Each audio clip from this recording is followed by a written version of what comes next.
Sometimes you are careful about the behavior you offer because you're aware that others are watching your behavior and they hold you to standards. Jerry and Esther receive a box every Saturday from the office, and in the box this Saturday was a speeding ticket for Esther.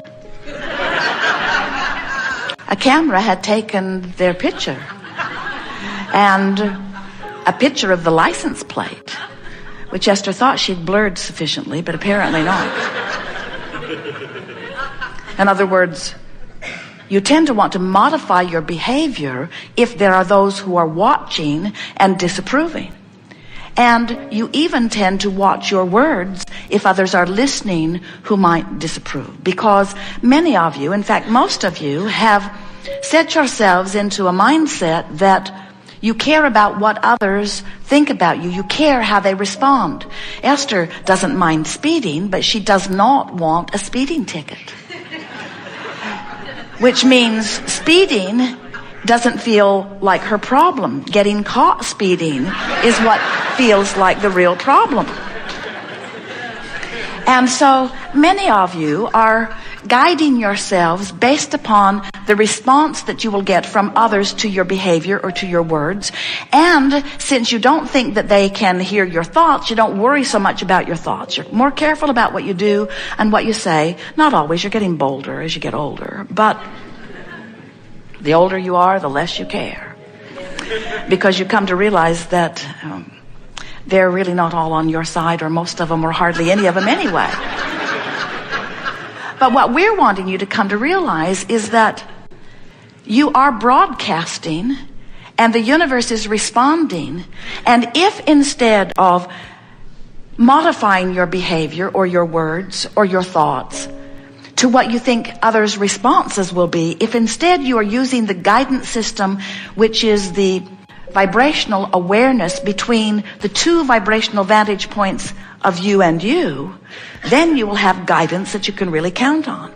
And what we mean by that is, before you came into this physical body, you were consciousness. And now you are in this physical body, you still are consciousness. But you are not non-physical consciousness and then physical consciousness. It isn't what you call dead and then alive. You are always non-physical consciousness. And even while you are here in this physical body, it's only a small part of the consciousness that is really you that is participating in this personality that you know as you.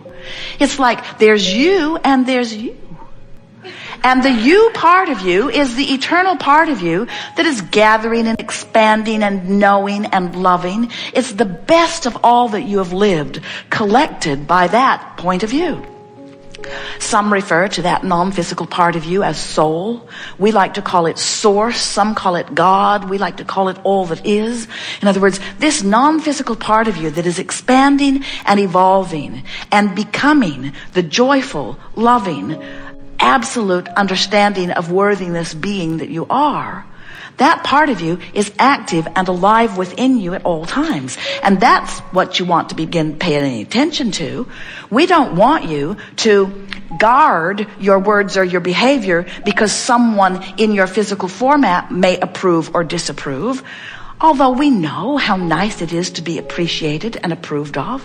When someone holds you as their object of attention and they are tuned into source energy and in their appreciation as they hold you in that gaze, we know how good that feels to you, and we can understand why you would become addicted to that.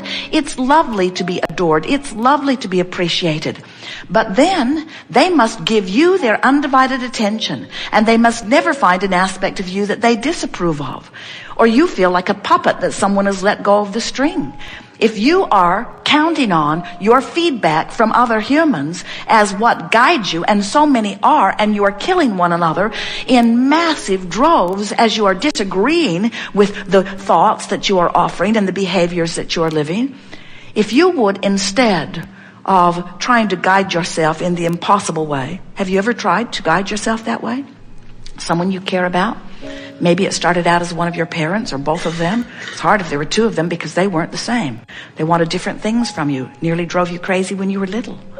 But have you ever had someone who You so want to please them, and you stand on your head. You train yourself into the behavior and even thought processes that they want from you. And they're very good at it, aren't they? They smile or they frown. They hug or they slap. They bless you with benefit or they withhold from you things that you want. In other words, it's pretty easy for someone to train you. Have you ever been trained by someone? And then, just when you thought you were as good as they wanted you to be, they changed their point of view. They set up different standards. So the hoops and the jumping just became more and more and more. Have you ever had two people in your life that you were trying to please who were different, who wanted different things from you? So you please that one when that one's around, and that one when that one's around. And oh, please don't ever let them be in the same room at the same time. You find yourself being a schizophrenic. You find yourself shutting down, not showing who that one knows you to be to that one, or who that one knows you to be to that one, because things don't go well when you do that. Have you ever experienced that? Have you ever walked into a room and you can feel that something was going on in there before you got there? That now you're there, they're not talking about it anymore? In other words, you've been going crazy trying to measure yourself against other humans who have different standards about how you should behave. And this is the most interesting part of that. When you change your behavior to please them, you teach them or call them away from their own guidance system too. In other words, when you deliberately modify your behavior to try to make someone happy, what you teach them is conditional love. You say, oh sure, I'll do everything in my power to change the conditions so that you can feel better. And unless everybody in their life does that, they're not that happy, are they? If they need your behavior to change. But when you remember that you were source energy before you were born, and you still are source energy even though you're in this body, and that source energy part of you is love. So when you're focused upon something and not feeling love, you've got two different vibrations going on within you. And law of attraction's response to the two vibrational aspects of you cause you then to feel negative emotion. That's what your emotional guidance is. Your emotional guidance, the emotions that you feel, are your indicator in every moment of how close the thought you're thinking in your physical body right now matches the thought of who you really are. So as we're moving forward here today, we want to show you how to tell your new story. We want you to tell the story of what's over here in your vibrational escrow. You don't need to keep telling the story of why you put it in vibrational escrow. You don't have to explain to the universe. Your mother, we sort of got that. Your mother, you found that if you pleaded a really needy case, sometimes she'd give up the goods. But when you plead a needy case to the universe, you hold yourself in the vibration of need, and the universe, the abundant universe, cannot give you. Your need cannot be fulfilled. Your needs cannot be fulfilled. Need and fulfillment are opposite vibrations on the vibrational scale. If you need it, you can't get it. Isn't that interesting? Jerry and Esther have a lovely friend who's a waiter at a restaurant in Boston. They look forward to seeing him twice a year when they go back, and they eat there every day for the time that they are there. They become very good friends, and he gives them the most delightful experience. There is everything about him that they adore. And on the next to the last night, Esther gave him a very remarkable gratuity. And the next night, he said to them, I don't need that kind of gratuity from you. And Esther said, and if you did, we wouldn't give it to you. We never give out of need. We don't look around for lackful people. It defies the laws of the universe. When you are in your thriving, that's when you draw from us. The more someone thrives, the more we want to play. The more someone needs, the more invisible to us they are. When you are a vibrational match to thriving, you hook up with the other thrivers that law of attraction has amassed in your vibration. when you hook up with needers, you hold yourself apart from the thriving you've asked for, and law of attraction hooks you up with other needers. It's just law. It's just truth. It's just fact. It's just evidence of vibration. So you can play it any way you want. You can tell a needy story. You can tell a prosperous story. And if you're in need, we understand how the needy story comes easier. Those words are easier, and in many cases you've practiced them longer, and you have very funny stories to tell in your needy way. But if you will begin practicing the new story, if you're in need and you tell an angry story instead of a fearful or powerless story, your angry story will serve you, because there's more empowerment in your angry story than there was your needy, powerless story. But after a while, your angry story will not serve you. After a while, a less angry story will serve you better. And after a while, a story of frustration will serve you. Now, if you're really feeling powerless, don't try to tell a positive story. You'll choke on your own words and trip over your own tongue. It will backfire, because those vibrational frequencies are too far apart, and you can't fake it. You can't fake a vibration to the universe. So, if you are telling a story of frustration, now try to tell a more hopeful story.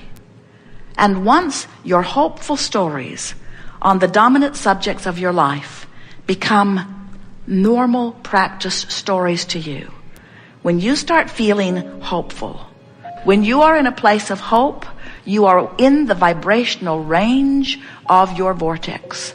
And if you can stay there, if you can manage to maintain a hopeful story, I'm really looking forward to wouldn't it be nice if? Wouldn't it be nice if? Won't it be nice when? If you can maintain those good feeling stories, you'll be close enough to this vortex that it will bring you in to where the rendezvous and the things that you've been asking for are. And then, as the manifestations begin to occur, you easily move from hopeful into knowing. Do you need to know something before it will be? No. You just need to be within range so that the universe can show you that it is. In other words, when you believe something, the universe will show it to you again and again. But how can you believe something you doubt? You have to work your way into closer and closer and closer belief. And when you get into the range of belief, the universe will give you the evidence to take you all the way in. And once you begin hanging around in belief on those subjects, you will come to a place of knowing. You will know your power. You will know your value. You will know the well-being of this time-space reality. You will know the well-being of the eternal nature of that which you are. You will know the reason for your being. You will come to remember that you came forth not to fix things that are broken. You came forth to explore the environment, to make things that are better through the clarity of that which you are about. You are focusing mechanisms. You are creative genius. And you create through the stories you tell, through the thoughts you think, through the life you live, through the vibration that you offer. You have control of the vibration you offer because you have control of the thoughts you think. And you have control of the thoughts you think because you have the capacity to tell an improved story no matter what. You got to let go of the idea that you are a documentarian here describing the history of where you live. Many, in their quest for truth, in their quest for knowing what's really going on, they have demanded from you that you tell it like it is. Tell me the truth. Tell it like it is. Tell me where you've been, what you've been doing. Tell me where you are. And we say, don't do it. Don't do it. It will root you to the spot. Tell it like you want it to be. Tell it as it is becoming. Tell it as you've hoped for. Tell it as you've dreamed for. Tell it as it exists in reality, in vibrational escrow. Tell us where you're going. Tell us why you want to go there. Tell us what it will be like when you get there. Train yourself into the vibration that matches who you really are and what you really want. And let life in its real life manifested form reflect it back to you vividly.